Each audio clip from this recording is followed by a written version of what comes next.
So a lot's happened in the past year, and I want to ask you something, and it's kind of personal, and you don't have to answer me directly, but maybe answer it for yourself.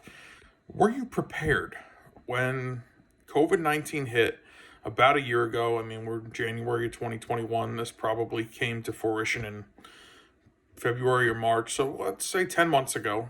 Um, Life as we knew it, the world as we knew it, had this significant change. And the question is, were you prepared? Were you prepared financially? Were you prepared emotionally? Were you prepared physically?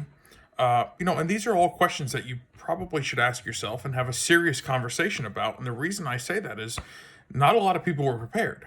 Do you at any point in time have 30 days worth of supplies?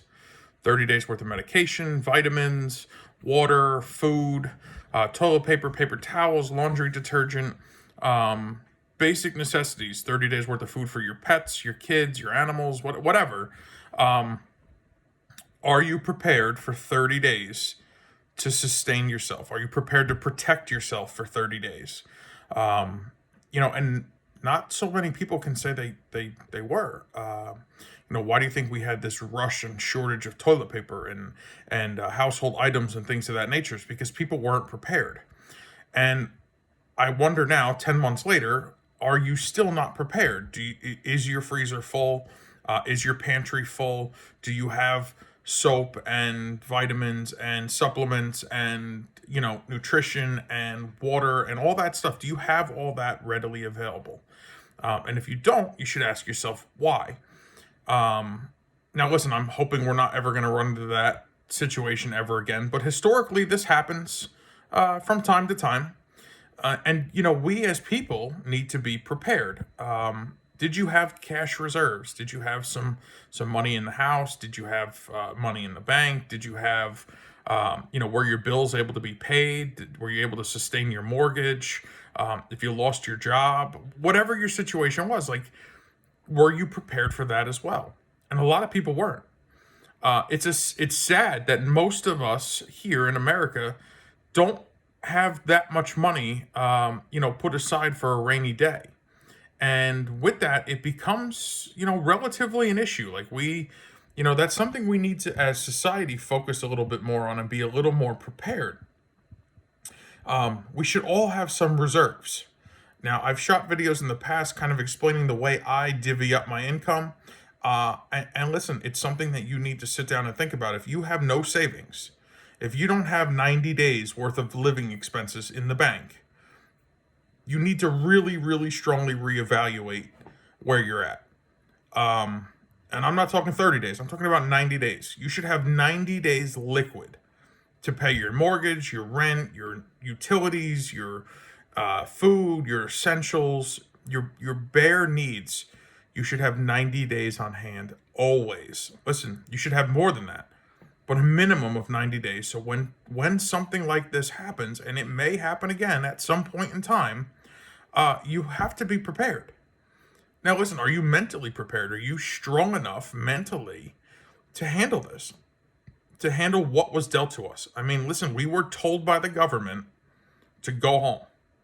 We were told by the government to shut down our businesses. We were told by the government not to socialize.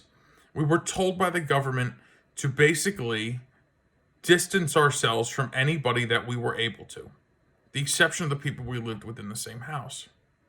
Don't leave our house unless it was for medical attention or for food. Now, I don't know about you guys, but I go to the local ShopRite, and there's 17,000 people in there, shoulder to shoulder, fighting over, toilet paper. But I can't go to patronize a small business because the government forced them to close. Same Target, Walmart. I mean, these big box stores, Home Depot, Lowe's. There's people literally tripping over each other to get the things that they didn't have. In the meanwhile, the small mom and pop shops were basically put out of business. It was heavily affected in the area where I live. I live in New Jersey. I am literally 20 miles from Manhattan. There was complete devastation to a lot of small businesses because of policies that were implemented by, state and local governments. Now, with that being said, were you prepared? If you had a business that, was forcefully shut down by the government for whatever the reason was, whether it was a gym or a restaurant or whatever, did you have enough money in the bank to carry yourself? Now you need 90 days to carry your personal expenses. But listen, if you're in business for yourself, you better have 90 days to carry your business expenses as well. Mortgage, taxes, insurance, utilities, things of that nature. It took a while for things to come back online, and even still at reduced capacity. I have a lot of friends in the restaurant industry, and they are all struggling. My catering friends and places that had businesses of takeout, they did okay because people wanted to support them. The pizzerias and things like that, they started delivering and they started carry out service and things of that nature. But my friends would sit down restaurants and bars are really suffering. And they said, listen, I go to ShopRite, and there are people literally fighting with each other over Lysol. But I can't distance people in my restaurant and serve them. It's kind of crazy. Now, listen, everybody has a different view, and this isn't about politics by any means. The question becomes, are you prepared in case this happens again?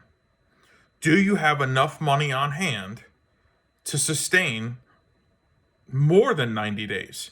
Because the reality is we are approaching 9 or 10 months.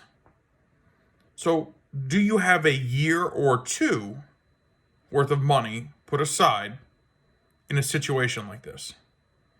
A year or two to sustain your business? A year or two to sustain your assets? A year or two to sustain yourself and your family? Now, this is a pretty heavily weighted question here. Not too many people can have that kind of money on hand. And if you don't, you've just learned firsthand why it's necessary. It's very necessary to be in a financial place that you are able to function no matter what's happening around you. Because the reality is none of us can control everything. We can't control the government. We can't control our surroundings. We just can't. But we can control how we sustain ourselves. We can control the decisions that we make that ultimately self-direct our own destiny. Now, if you say, listen, I got laid off, I can't control that. No, you can't. I understand that you can't. But did you have a side hustle? Did you have something else going on? So many people are so contingent on one stream of income and so dependent on it, they forget that if something happens to that, how long can you live when that stream of income ends? The funny thing is, if I retire today, I can last until lunchtime tomorrow on the money I have. As funny of a comment that is, it's depressing.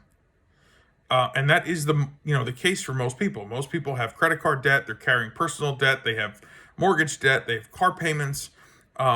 Society has gotten away from owning things, and they've gotten to the point where they go, can I sustain the payment? Well, I can't afford a $50,000 car, but I can afford $400 a month for 7 years. Well, listen, no, you can't. Because if your money stopped coming in, clearly you can't afford that payment. I see people buy these McMansion houses, big homes. Well, let me tell you something. If your income stops, how long can you pay that mortgage for? How long can you pay the electric bill? How long can you pay the oil heating bill? The water and sewer bill, the maintenance, the repairs. Everybody looks at the payment instead of the overall cost. Now, listen, when you equate the payment into a factor, you got to factor in interest. So if you look at a $50,000 car and you're paying $400 a month for 7 years, what did you really pay for that car?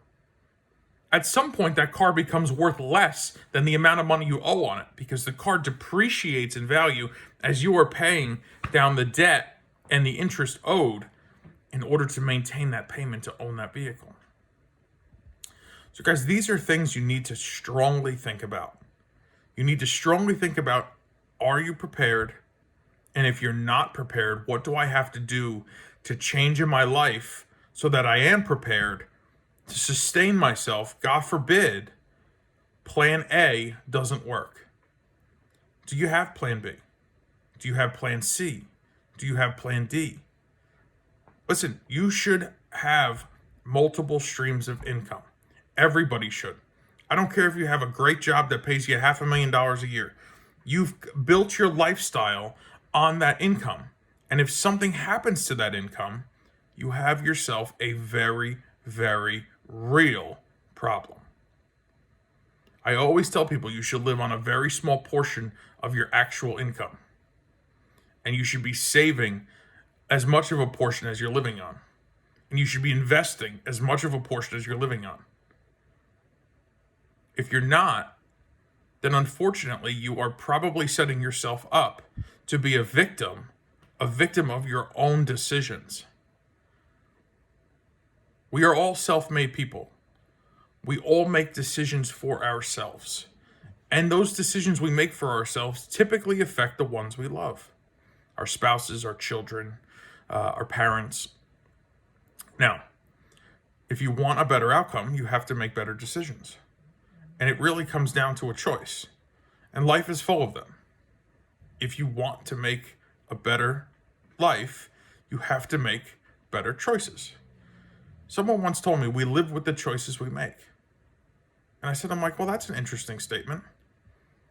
I go, beyond the choices we make, we live with the consequences or the rewards that come with those choices. And it's really ultimately up to you. And this is why I tell people the most powerful tool they have in their home is their mirror. Take a look in it. Because at the end of the day, it all starts and ends with you. Now, there are things, like I said previously, that we cannot control.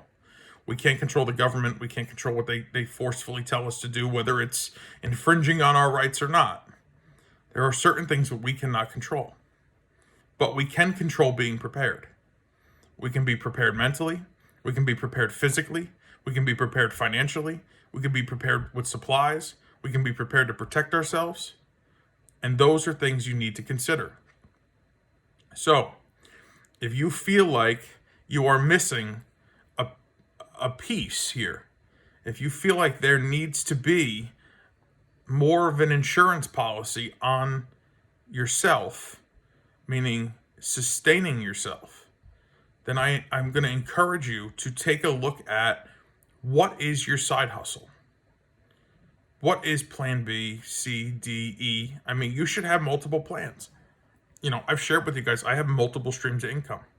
Different business ventures, different real estate ventures. Listen, my real estate ventures were at risk of forbearance. If my tenants told me, hey, I'm not going to pay you, the courts are closed. All I could do is have my attorney mail them a letter. Outside of that, I'm SOL. I'm up the river without a paddle. You know?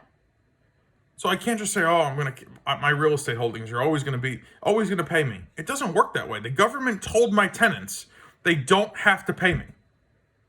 And the government also told me I can go screw myself because there's nothing I can do to hold them accountable. And the courts are closed. So what am I going to do? Tell my attorney to write 17 letters and charge me $500 every letter he writes? That doesn't work. I had to be prepared to carry whatever I had to carry in case they didn't pay me. I can't evict them because the courts are closed. In this state, it's not easy. The state I live in, it's not easy to evict a tenant.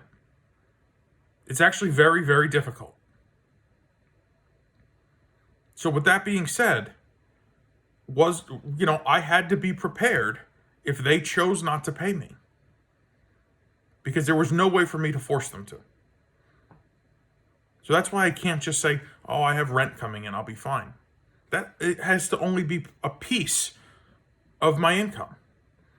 Because I can't be completely leveraged into just that. Because we've seen firsthand how that in itself can become gone. You know? I can't be leveraged into my entire restaurant business because I've saw firsthand that the government can close down my restaurant business or my gym business or whatever else. I mean, if you were not, on the essential list, you were essentially screwed. It was what it was. I mean, I've had friends get locked up. I've had friends, have their bank accounts seized. I mean, I've seen some wild things happen because they chose not to comply with government orders. Clearly, they were not prepared to sustain something of this magnitude. Now, the question becomes, are you? And if you're not, you need to start diversifying your avenues of income. You need to have something that makes you money. You need multiple somethings that make you money, regardless of what happens. Listen, as the market tanked last year, the opportunities were unbelievable. I made more money in a single year faster than I ever made it in my entire life. In the market alone. Over 430 G's inside of 12 months. Now listen, my other businesses in real estate all took a hit. But my bucket from the stock market, trading futures, trading oil futures, the energy sector, paid me substantially. So the point of this is, are you prepared? And are you prepared mentally, physically, emotionally, financially? Are you prepared to defend yourself, your home, your family, your assets? And if you're not, then you need to start looking at different avenues. You need to get prepared. You need a full freezer. You need a full pantry. You need a full linen closet. You need a full bank account. Okay? And this has everything to do with you and nothing to do with me or anybody else. This is completely and utterly personal. If you have yet to realize how susceptible you are of being controlled by the government, then you need to take a step back and you need to be better prepared. Yeah, I know, they sent you a stimulus check. Big deal. Oh, they sent me unemployment. Big deal. That's not sustainable. Okay? Those are Band-Aids. And those are all Band-Aids on the taxpayer's dime. That debt has to be rectified at some point or defaulted on. And either way, it in turn comes back to the taxpayer. It becomes a painful process. The last thing you ever want to do is rely on the government to sustain you. Trust me, they aren't going to do you any favors. And if they do, they want something in return for it. That's going to end up costing all of us. So, with all this being said, and I didn't mean to ramble on, because this is something that's really near and dear to me and really important, and should be really important to you too. If you're looking for that extra stream of income, if you're looking to build that sustainability, that financial freedom, I invite you to just take a look at my training webinar. Now listen, you may tell me trading's not for you, the market's not for you, you don't like it. Okay, that's fine. Listen, there was a day and time that I didn't believe in it either. I believed the only way to get wealthy was real estate. Until I started making several $100,000 a year effortlessly. You know how many pieces of real estate I need to have to make several $100,000 a year? And you know how many phone calls I have to take at 3 a.m. because the pipes are leaking or the toilet's running or, I don't know, the cat shit in the house and ruined the carpet. Who knows? I've slowly not left the real estate industry, but diversified more into the market because this is several $100,000 a year I get to make effortlessly. It takes me less than 60 minutes a week. Guys, what most people work in a week, I work in a year to make several $100,000.